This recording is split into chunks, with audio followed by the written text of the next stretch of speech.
Let's talk about one-to-one emails. Those exchanges between you and a prospective customer where you answer their questions and try to convince them to do business with you. Before a couple buys your product or service, they want a personal connection with you. They are only going to buy your product or service if they like you, if they trust you, and feel comfortable with you. You're asking the engaged couple to trust you with one of the most important days of their lives. You are asking them to spend hundreds or thousands of dollars with you. Email is one of the least personal of all communication methods. So do you see the disconnect?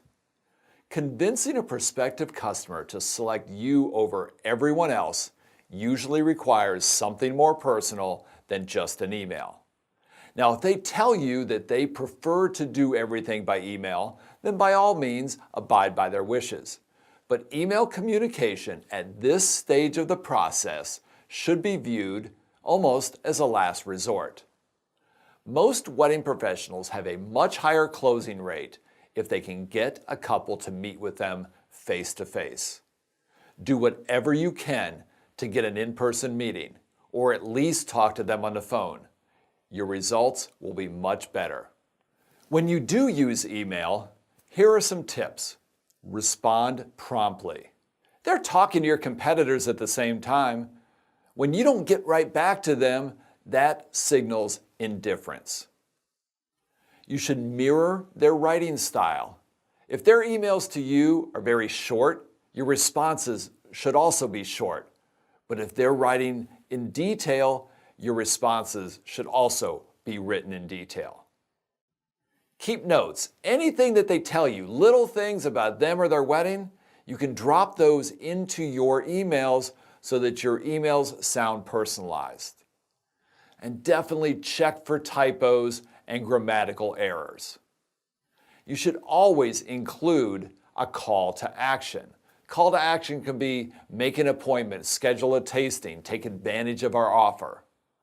And always end your email with a question. It keeps the dialogue going. Do you want to know the number one reason why most emails sent by wedding professionals to engaged couples don't perform very well? It's because they're bad. They're really, really bad. Why?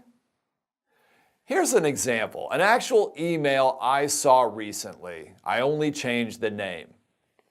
Hi, I'm John Smith from John Smith Photography, and I have a great deal for you. Our wedding packages include 2 photographers, 8 hours of coverage, unlimited photos, online gallery, all editing and post-production, link to download all high-res files, copyrights to all photos. The price for this package is $29.50. Only half of this is due with contract and the rest is not due until the week of the wedding. We accept all major credit cards. If you wish to discuss further, please let me know. My website and link to reviews are below. As of now, your date is still available. Thanks. You have just asked her to marry you before you've even had a first date. They don't know you. They don't know if they need your stuff. You don't know if they need your stuff. But your email just jumps right into buy my stuff. No one makes a purchase of hundreds or thousands of dollars as a result of a single email from someone they've never heard of, especially if it's a bad email. Is it any surprise that these types of emails don't work very well, if at all? Have you ever read books, seen videos, or heard podcasts from Gary Vaynerchuk? If not, you need to check him out. Gary V talks about the concept of jab, jab, jab, right hook, just like boxing.